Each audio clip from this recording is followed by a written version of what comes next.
Hi friends, ఎలా ఉన్నారు?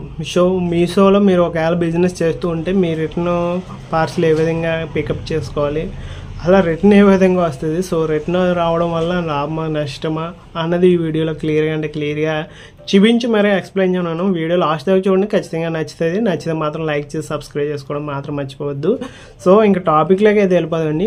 మనమైతే రీసెంట్గా మీషోలో అప్లోడ్ చేయడం అయితే జరిగింది. మనకైతే బుకింగ్స్ బాగానే వచ్చినాయండి. బుకింగ్ చేసుకున్న తర్వాత మనకి ఎప్పుడూ లాసెస్ అనేది రాలేదు. సో బాగానే సేల్స్ అయ్యాయి.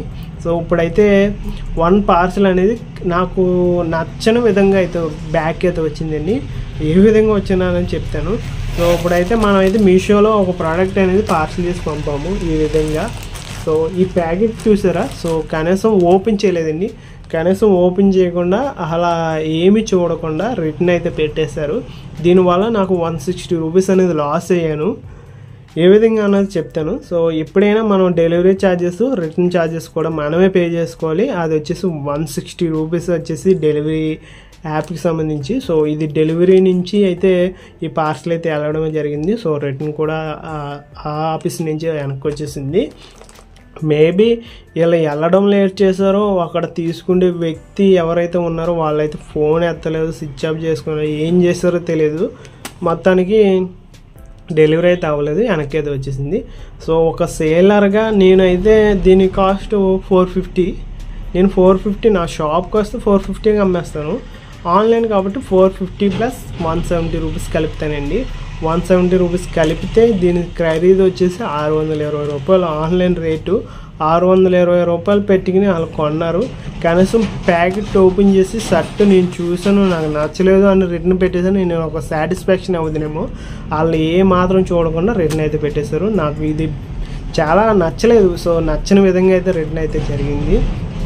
సో ఇప్పుడు 160 రూపీస్ ప్యాకెట్, ఇప్పుడు ఈ కవర్ లాసు, ఈ లేబుల్ లాసు, అలాగే 160 రూపీస్ డెలివరీ ఛార్జెస్ లాసు, ఈ విధంగా అయితే ఛార్జ్ మొత్తానికి లాస్ అయితే ఉంటుంది. ఈ విధంగా ప్రొడక్ట్స్ని అనేది బుక్ చేసుకుని బయ్యర్స్ ఏ విధంగా చూడకుండా వెనక్కి అయితే పెట్టేస్తారు.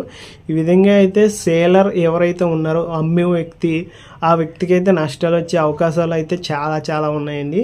ఈ విధంగా అయితే నష్టపోతారు. సో ప్రోడక్ట్స్ పెట్టే ముందే మీరు మార్జిన్ అయితే ఫిక్స్ చేసుకోండి. కనీసం ఒక ప్రోడక్ట్ 100 రూపాయలు ఉంటే మనం అది 300కి అమ్ముకోవాలండి ఆన్లైన్లో. అప్పుడు మాత్రమే ఇటువంటి లాసెస్, ఒకవేళ తిరిగి వచ్చేసింది. ఇప్పుడు నేను 170 రూపీసే పెట్టాను, అది 300 పెట్టుంటే సో ఒక ప్రోడక్ట్ అమ్మినా నాకు 2 ప్రోడక్ట్లకి కవర్ అవుతుంది. సో ఈ విధంగా ఉంటుందండి. మీరు అందుకే ముందే ఫిక్స్ చేసుకోండి. నాకు లాసెస్ రాకుండా, రిటర్న్స్ రాకుండా పెట్టుకోండి. కనీసం చూసి పెట్టుంటే నేను సాటిస్ఫై అవుతాను. ఎందుకంటే చూసారు, వాళ్ళకి నచ్చలేదు, రిటర్న్ పెట్టేసుకున్నాను, మనదే ఫాల్ట్ అనుకుంటున్నాను. కానీ చూడకుండా పెట్టేశారండి. ఈ విధంగా లాసెస్ అయితే ఉంటాయి.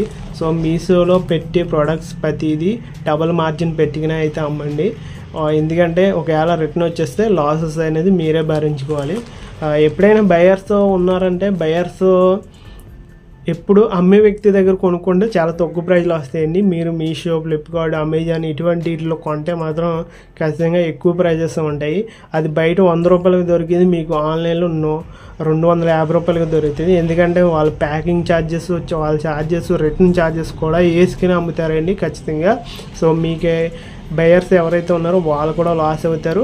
అలాగే సేలర్స్ కూడా ఎవరు ఉన్నారో వాళ్ళు కూడా లాస్ అయ్యే విధంగా ఈ విధంగా జరుగుతుందండి. సో మీకు మొత్తానికి అర్థమైంది అనుకున్నాను. మీషోలో రిటర్న్ పార్సల్ అయితే వచ్చేసింది ఓపెన్ చేయకుండా. సో ఈ విధంగా మీషోలో ఎవరైతే అమ్మాలనుకుంటున్నారో వాళ్ళైతే జాగ్రత్తలు అయితే తీసుకోండి. ఖచ్చితంగా ఈ వీడియో ఎంతో కొంత హెల్ప్ అవుతుందని ఈ వీడియో చేశానండి. ఇంకా ఏమైనా డౌట్స్ ఉంటే ఖచ్చితంగా కింద కామెంట్ సెక్షన్లో అడగండి.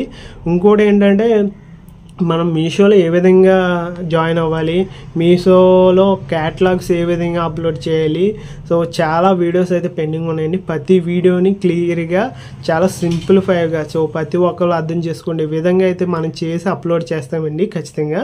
ఆ వీడియోస్ అన్ని చూడడానికి మన ఛానల్ సబ్స్క్రైబ్ చేసుకోండి. అలాగే ఈ వీడియో ఎంతో కొంత మీకు హెల్ప్ఫుల్ అయితే ఖచ్చితంగా లైక్ చేయండి. మీ ఫ్రెండ్స్ అండ్ ఫ్యామిలీకి ఈ వీడియోని షేర్ చేస్తారని ఆశిస్తూ సెలవు తీసుకుంటున్నాను. Thanks for watching, thanks for supporting. Thank you. జై హింద్.